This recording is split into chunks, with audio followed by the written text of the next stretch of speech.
Dengan kondisi ini, saatnya kita kerja dari rumah, belajar dari rumah, ibadah di rumah. WFH atau Working from Home, yaitu bekerja di rumah, merupakan himbauan dari Bapak Presiden untuk meminimalisir laju penularan virus corona. Charging for Service didasari dengan adanya pelayanan publik dari pemerintah kepada masyarakat, yang dimana sumber dananya itu bersumber dari pajak dan pembebanan langsung kepada masyarakat. Nah, selanjutnya itu ada pelayanan publik yang dapat dijual. Dalam memberikan pelayanan publik, pemerintah dapat menarik tarif untuk pelayanan tertentu maupun secara langsung ataupun tidak.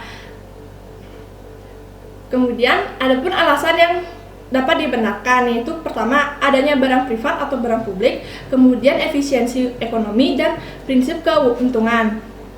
Dalam barang privat atau barang publik itu terdiri dari 3 jenis barang, yaitu barang campuran, privat, dan publik, yang dimana itu dilihat dengan cara sisi pemanfaatannya.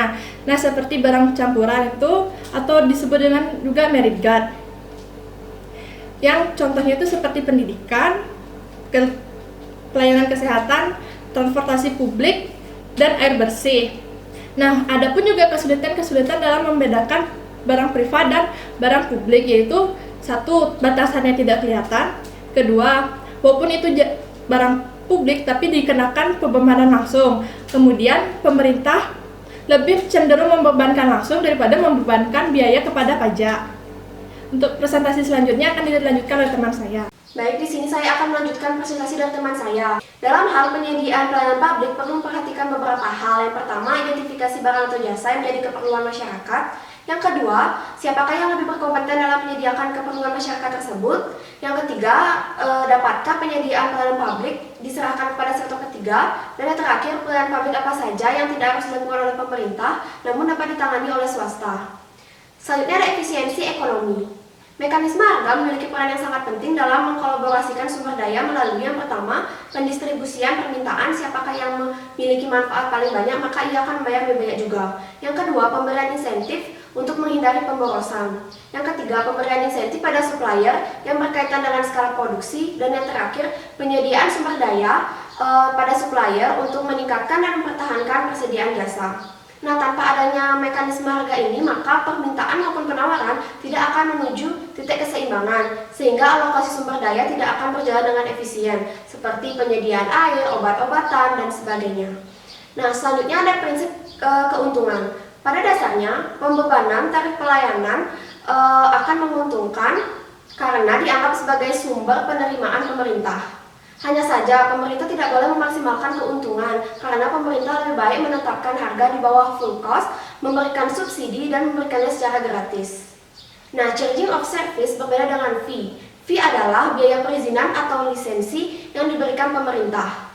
Biaya ini relatif kecil, dapat berupa biaya pengawasan dan biaya administrasi.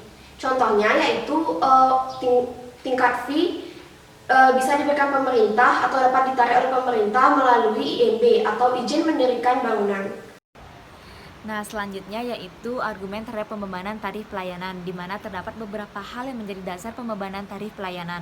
Yang pertama yaitu suatu jasa, baik merupakan barang privat ataupun barang publik, tentu tidak dapat diberikan kepada seluruh masyarakat, sehingga tidak adil jika biayanya dibebankan kepada seluruh masyarakat melalui pajak. Yang kedua yaitu suatu pelayanan mungkin saja menggunakan sumber daya yang langka ataupun yang mahal, sehingga konsumsi publiknya harus didisiplinkan. Yang ketiga yaitu terdapat beberapa variasi kebutuhan individual yang berhubungan dengan pilihan daripada kebutuhan. Yang keempat yaitu pembebanan tarif pelayanan ini mungkin saja digunakan untuk operasi komersial ataupun untuk memenuhi kebutuhan domestik secara individual maupun industrial. Yang kelima yaitu pembebanan tarif pelayanan digunakan untuk mengukur skala permintaan barang publik. Nah, terlepas dari hal tersebut, tentu terdapat juga beberapa hal yang menjadi ataupun yang menentang adanya pembebanan tarif pelayanan. Yang pertama yaitu terdapat kesulitan dalam administrasi untuk menghitung pembebanan tarif pelayanan. Yang kedua yaitu adanya kesenjangan ekonomi sehingga yang miskin tidak mampu membayar. Yang ketiga yaitu adanya eksternalitas merit good dan juga persyaratan legal. Baik, saya akan melanjutkan presentasi selanjutnya. Kegunaan pembebanan dalam praktik. Charging for service merupakan salah satu sumber penerimaan bagi daerah tertentu. Pemerintah memperoleh penerimaan dari beberapa sumber. Yang pertama, perpajakan, kedua, pembebanan langsung kepada masyarakat, yang ketiga, laba BUMN atau BUMD, yang keempat, penjualan aset milik pemerintah, yang kelima, hutang. Materi selanjutnya yaitu penetapan harga pelayanan, berapa harga yang harus dibebankan. Pemerintah harus memutuskan berapa harga pelayanan yang dibebankan kepada masyarakat. Aturan yang bisa dipakai adalah beban dihitung sebesar biaya total yang digunakan untuk penyediaan pelayanan.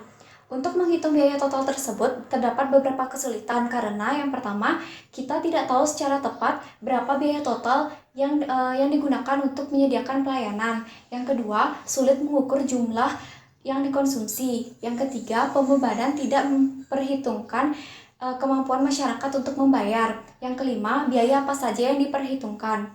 Penetapan harga pelayanan publik dengan menggunakan metode marginal cost pricing setidaknya harus mempertimbangkan yang pertama, biaya operasi variabel, yang kedua, semi variabel overhead seperti biaya modal atas aktiva yang digunakan dalam memberikan pelayanan, yang ketiga, biaya penggantian aset modal yang digunakan untuk menyediakan pelayanan, yang keempat, biaya penambahan aset modal yang digunakan untuk memenuhi tambahan permintaan.